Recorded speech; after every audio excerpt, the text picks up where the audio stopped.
आइए दोस्तों, पढ़ते हैं आज फ्यूचर परफेक्ट कंटीन्यूअस टेंस के बारे में। फ्यूचर परफेक्ट कंटीन्यूअस टेंस अर्थात पूर्ण अपूर्ण भविष्य काल।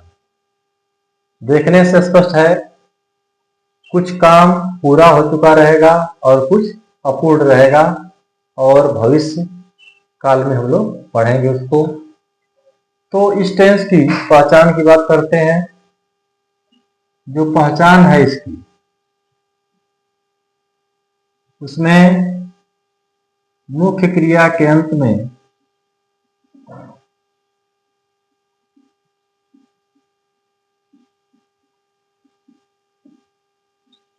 रहा होगा शब्द आ सकता है, रही होगी, रहे होंगे,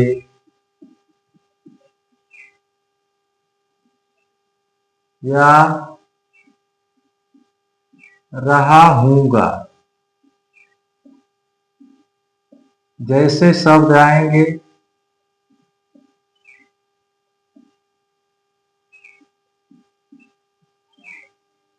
तथा शर्त भी है, समय का बोध रहेगा, समय भी आएगा।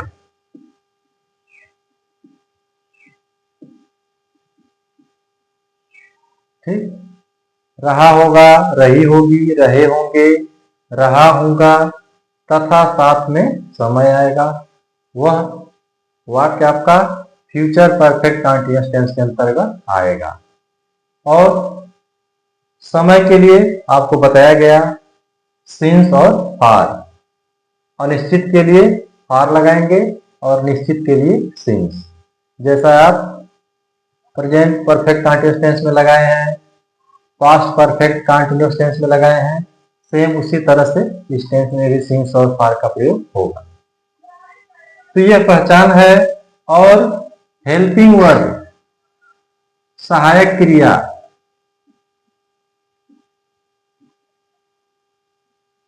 उसमें यदि आई और वी सब्जेक्ट है तो इनके साथ आप लगाएंगे शैल, हैव, बीन। यदि इनके अलावा कोई सब्जेक्ट है, शेष कर्ता, उनके साथ लगाएंगे विल, हैव, बीन। ये सहायक क्रियाएं हैं। अब देखते हैं हम लोग अफर्मेटिव सेंटेंस।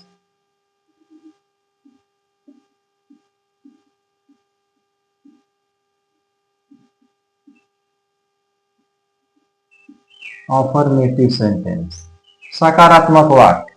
सकारात्मक वाक्य के अंतर्गत यदि आपका वाक्य है तो सबसे पहले आप कर्ता लगाएंगे, कर्ता के बाद हेल्पिंग वर्ब, हेल्पिंग वर्ब के बाद मुख्य क्रिया में आईएनजी, इंग फॉर्म।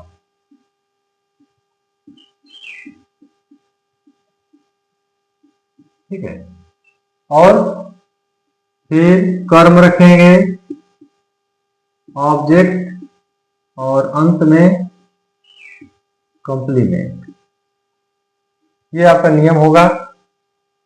और अंत में फिर टाइम रखेंगे, सिंस और फॉर अंत में लगेगा। देखिए कैसे, रहीम 2 दिन से कलम बेच रहा होगा। यह वाक्य आपका है, रहीम 2 दिन से कलम बेच रहा होगा। देखिए काम फ्यूचर में जारी है और 2 दिन हो चुका है, तो कुछ काम बीत चुका है, कुछ जारी है। यह आपका फ्यूचर परफेक्ट कंटीन्यूअस टेंस है।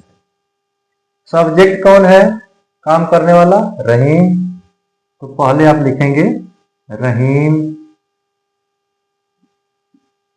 ठीक।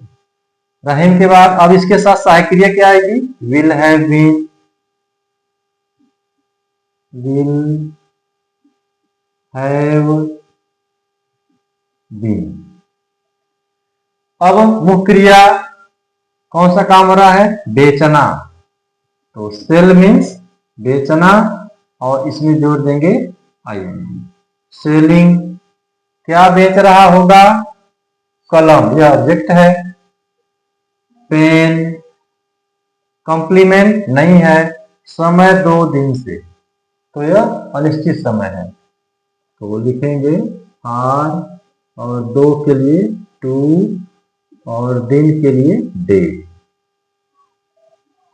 यानी Rahim will have been selling pen for 2 days, ये आपका ट्रांसलेशन होगा। यदि दे दे मैं सुबह से उसे कमरे में पढ़ा रहा हूँगा, यह वाक्य है। तो पढ़ा रहा हूँगा, देखिए यह फ्यूचर परफेक्ट कंटीन्यूअस के अंतर्गत है। समय भी है सुबह से। सब्जेक्ट की बात करें, सब्जेक्ट कौन है? मैं, तो आप लिखेंगे आई। अब आई के लिए helping verb shall have been, shall have been. Main verb कौन सा काम हो रहा है? पढ़ाने का। टीच मीन्स पढ़ाना, तो टीचिंग हो जाएगा। ऑब्जेक्ट कौन है? उसे, हिम। कॉम्प्लीमेंट क्या है? कमरे में, इन द रूम। अब समय की बात है, सुबह से, निश्चित समय है, तो आप लगाएंगे सिंस, सिंस, और सुबह के लिए मॉर्निंग। ठीक, और देखते हैं।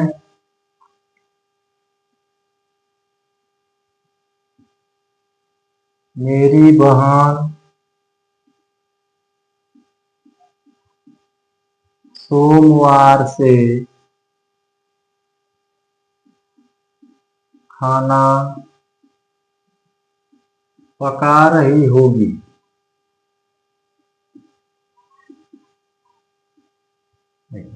मेरी बहन सोमवार से खाना पका रही होगी, तो काम जारी है और समय का भी जिक्र है, तो फ्यूचर परफेक्ट कंटीन्यूअस टेंस का यह वाक्य है। अब देखते हैं सब्जेक्ट, मेरी बहन, तो यह हो जाएगा माई सिस्टर। अब सहायक क्रिया will have been, will have been. मुख्य क्रिया कौन है? पकाना, कुक में पकाना, और इसमें जोड़ देंगे आईएनजी। कुकिंग, क्या पका रही होगी? खाना, फूड। अब समय पर आ गए हम लोग, सोमवार से, तो यह निश्चित समय है, दिन का नाम, इसलिए यहां लगाएंगे सिंस, और सोमवार के लिए मंडे। यानी मेरी बहन सोमवार से खाना पका रही होगी, ट्रांसलेशन हो गया my sister will have been cooking food since Monday. तो इस प्रकार से आप फ्यूचर परफेक्ट कंटीन्यूअस टेंस के अफर्मेटिव सेंटेंस का ट्रांसलेशन करेंगे, सहायक क्रिया को याद रखेंगे, बहुत आसान हो जाएगा। Thank you.